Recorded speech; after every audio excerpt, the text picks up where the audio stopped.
Good evening, viewers. This is a Tuesday's edition of the Regional News. We begin with news from Dominican Republic. Minister of Environment and Natural Resources in Dominican Republic was shot and killed in his office by a close personal friend on Monday, according to officials. The minister, Orlando George Mira, age 55, was holding a meeting at the time of the attack, where at least 6 gunshots were heard.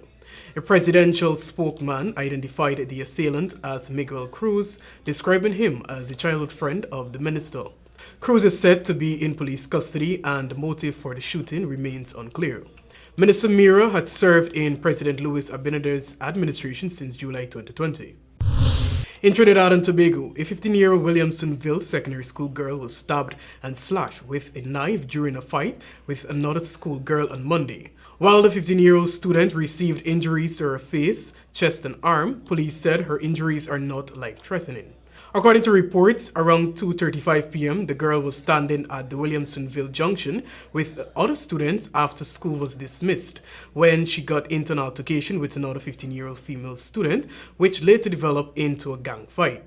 During the fight, the suspect, who was overwhelmed by others, pulled out a knife and stabbed her main attacker some 3 times before she was pulled away by a male student. She was later taken to the Princess Tongue Health Facility and then transferred to the San Fernando General Hospital, where she is currently being treated.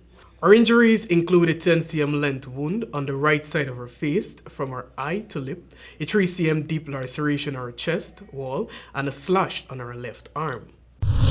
And finally, some news from Nigeria.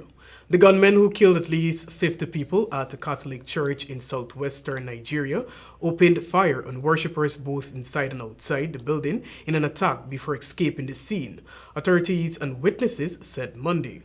Although Nigerian security forces have not yet identified who carried out Sunday's attack on St. Francis Church in the town of Owo, analysts suggested they came from elsewhere in the West African nation, which is plagued by violence from various armed groups and kidnappers. No one has claimed responsibility for the church killings, in which children were among the dead, and the gunmen detonated some kind of explosive, according to witnesses.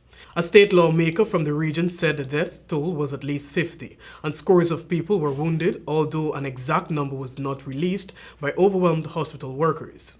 Muhammad Anadif, head of the United Nations Office for West Africa, said he hopes the perpetrators of the horrific terrorist act will be swiftly apprehended and brought to justice. Thanks for watching tonight's regional news. I'm Joel Vogt. Back to you, Tamika.